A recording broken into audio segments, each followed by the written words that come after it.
there. Hello, all you guitarists out there. Have a slow camera today.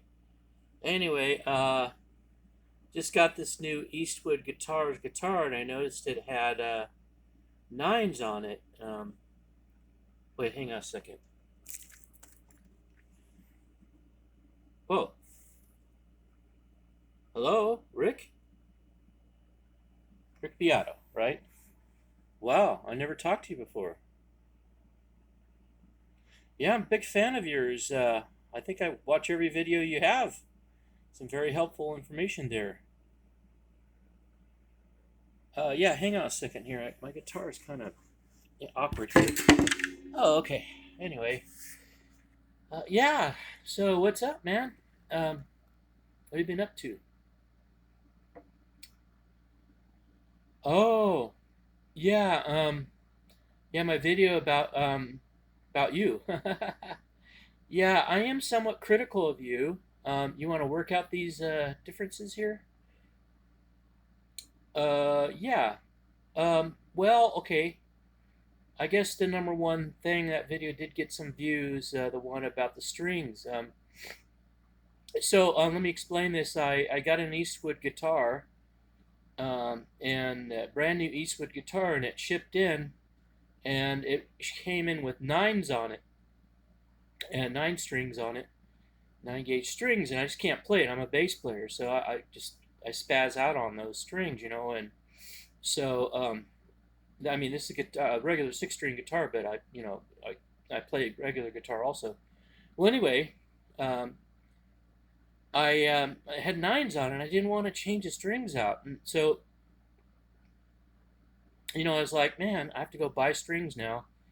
And this guitar cost me $1,000, and it's like, why are they putting nines on guitars? So I called up Eastwood Guitars, and they told me that the new standard in guitar strings is a nine.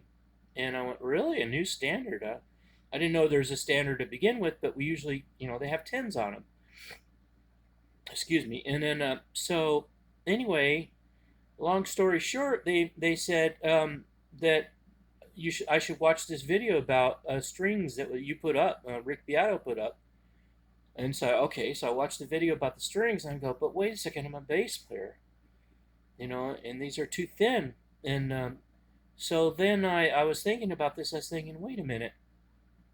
I remember back in the day when like thicker was better, and this is the kind of logic that I used to follow, and I still believe in it. I believe that if you can play and you can bend strings and play fast enough on thicker strings, you should play them because they sound better. Like when you're playing blues, if you're like a folk player and you use the capo all the time, thinner strings might work better. But I would never like recommend sevens or eights. Um, I don't know how I don't know how Billy Gibbons plays. Yeah, I heard about that. Yeah, I wonder if Z Top's gonna keep going on. Yeah. Well, anyway, he was a great bass player. I'm a bass player, so I really look up to him. Yeah, and then there's that other thing. But so, what do you think about that? Don't you think that you should correct that video and say that it's a matter of preference? I think you did say that, but you kind of made it look like your title says everybody's playing the wrong size strings, and there's no such thing as the wrong. And I don't really want people to change the standard. I think tens is the best standard unless you're a beginner. And $1,000 guitar is not really a beginner guitar. Yeah. So anyway, that's the problem. Okay. Well, that's cool. Hopefully, we'll see a video coming up pretty soon about strings. It's an important thing. Your strings are important. And you didn't mention, yeah, that's right. You didn't mention bass players or multi instrumentalists. Um, I just got out of the shower, so I'm kind of, my sinuses are draining. I think right now, kind of gross. Sorry, didn't mean to gross you out. Uh, uh, no, I'm fine. Oh, yeah, I've had some COVID issues in the past. Anyway, yeah, and the other thing, it's not as big of a deal, but I was at a jam session, and they said, "Can you play a G Mixolydian or something like that. One of those modes. I don't know anything about it. And I said, you mean G? What do you mean by that? And so he showed me the chord, but they really, man, everybody in the band looked at me like I was really stupid, and I was kind of embarrassed. So I was like, "What's with all this now? You have to name chords by the mode, mode chords. Is this going to be the new standard? I mean, are you changing everything, the language of everything?" Well, I guess I should learn them, but I'm just saying, it's like that's kind of a new thing, isn't it? So I don't think you think that you're the ultimate authority on everything, do you? Yeah, you are very influential, though. That's for sure. Too influential. I mean, so anyway, that's just kind of that's kind of a pain. Let's can we just go back to calling chords by like seventh and ninth and flatted ninths and all that stuff like that, or whatever they used to call it. I really don't know much about it. I'm just a rock player, but every once in a while you come across this Mixolydian chord, and I have no idea what they're talking about.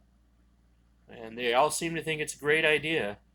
Okay, I guess if you know the mode, then you know the chord or something like that. That's okay. I could see the point of that, but it's kind of confusing. Okay, really good. Well, other than that, I really love your videos. I almost cried when I saw your video on Charlie Watts passing, and you just sat there and played some Rolling Stones and enjoyed it. And I think that's the whole point. You listen to it and you go, "Wow, this is amazing, amazing music." Well, I'll catch you later, man. This is kind of um, I got to kind of finish my own videos. You called while I was trying to do one of mine. Oh, no problem. It's just that I mean, I'm getting interrupted by uh, Rick Beato. I'm gonna videotape it. You know what I mean? Uh, so anyway, yeah. So that's really nice of you to call up and get my opinion and everything, and consider correcting some of the things out there because I mean it is kind of good for beginners to have like thinner strings, and it also yeah it is fun to play. I can see that if you're a real fast player, and but it there's I could probably do a video on it. Oh, that'd be cool. Little split screen debate type of thing. Yeah, I'm down for that. Okay, man. Well, that's really cool. All right, keep playing those A flat Mixolydian, or how about B sharp Mixolydian? Oh, that's another story. Okay, catch you later, man.